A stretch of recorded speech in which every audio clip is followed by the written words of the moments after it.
Hello and welcome to the second episode, 3 Steps to Health, How to Boost Immunity Under Your Own Roof. And we have some questions for you again. Do you have problems with your digestion and stomach? Are you hungry, but you feel sick at the thought of eating? Do you experience heartburns, reflux, and pressure in your stomach? You are no exception. Unfortunately, these kind of problems affect about 80% of our clients. And in a classic approach, traditional medicine approach, you most probably would be diagnosed with hyperacidity of the stomach and given some alkaline medicine to abolish these acids in the stomach. However, this is not really the answer. No, our approach is very different. We understand that by insufficient acid level in our stomach, and there are some consequences of that. So Yes. to start with, let's talk about heartburn, because that is the first problem with the stomach not being acidic enough.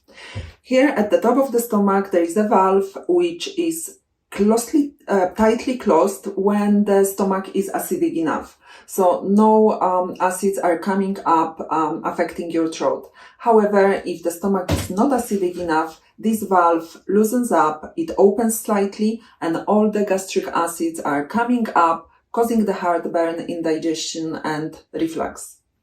the other problem with insufficient level of the acid in the stomach is that the protein which we consume are not being broken down. Especially the animal protein. Animal protein. Yes. And if they are not broken down, they go down to the guts, making the environment in the guts acidic. Another problem is the absorption of vitamins and mainly vitamin B12, which is fully absorbed in the stomach. When there is not enough acid, that vitamin is not being absorbed. Yes, and if the stomach is not acidic enough, long term it can lead to problems such as depression, cardiovascular problems, and many others. And the same as you said, these are we've got a valve on top of the stomach, and we've got another valve at the bottom of the stomach, which separates the stomach from the guts. So when that valve is losing up, there is a risk of pathogenic bacteria to go to the stomach. And there is the only one bacteria which can survive in the stomach acid. This is a Helicobacter pylori. It's quite dangerous because it can settle down in the stomach mucosa, and long term being untreated can lead to a stomach ulcer. Yes, and Helicobacter pylori, maybe let's just move slightly back to our first video about the intestinal dysbiosis.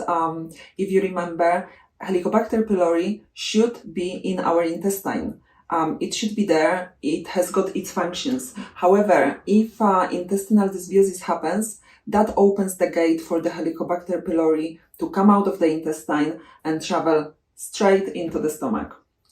Yes. So we need to pay to the intestinal dysbiosis, eat a lot of sour food, and then start making our stomach acidic. Now, how do we know whether we've got our stomach acidic enough or not acidic enough, or maybe there is too much of the acid? Is there anything we can do to find out? Yes, we can. We can perform these very, very simple tests. So what we need a half glass of warm water, a spoon, and the baking soda. We take 1 teaspoon of soda, drop to the water, mix it, and drink it. And when do we drink that? Yes, we drink that just before food. So if someone is on the intermediate fasting and your first food is, let's say, 1 p.m., then you drink it 20 minutes before the food. It's very important that we take the watch and measure the time. Yes, and now the results are very interesting. So basically what should happen? When the baking soda gets into the acidic stomach, there should be a reaction, and that should produce a nice, proper, big burp.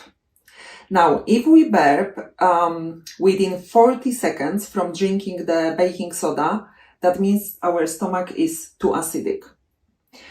If we burp in between 40 and 90 seconds, means that our acid level is Just perfect. just perfect. Just perfect. Right.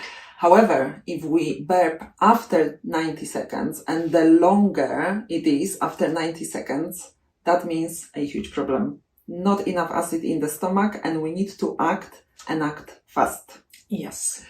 So what to do to make the stomach acidic now? Yeah, there are a few steps you can take, simple steps at home. So the first thing which makes the production of the acid faster is to think about food. We all forget to think about our food. We prepare our food in rush. We eat in rush. Very often we eat with TV on or with our phones in our hands. And that is stopping our brain to really think about food. So the production of the acid is delayed or it doesn't happen at all. Yes, another thing that helps to produce the acid in the stomach, that is a bitter taste. Just bitter taste. And it can be bitter food, it can be a bitter drink, it could be some bitter herbs. That will definitely start the production of the stomach acid. Funny enough, even thinking about bitter taste makes that chemical reaction in our brain. So it's very important, again, to think. And another thing which we can do is to put things like apple cider vinegar before our food. We'll tell you more about the apple cider vinegar in the next video, but it definitely helps to produce the stomach acid. Or a pinch of Himalayan salt under the tongue. That's the easiest. Just for a few seconds. That's the easiest way. And like for myself, I carry this little jar with a salt in a bag. So wherever I go, I just take a pinch before I eat. And I think it's very important that those things are becoming your daily habit. So you don't have to plan, you don't have to think, it just happens naturally. Now, these are the natural things that you can try. If the acid in your stomach is very, very low, there is a diet supplement which is called hydrochloric acid, HCl. You can buy it along with betaine and pepsin, and take a capsule just before each meal, and that will greatly help to increase the acidity of the stomach. But please remember, perform the test before, because if you've got too much of acid in your stomach and you take the HCl acid, then you can feel a great pain. So we wish you to stay healthy at home and perform the test and to increase your stomach acid level on a daily basis. if you need to.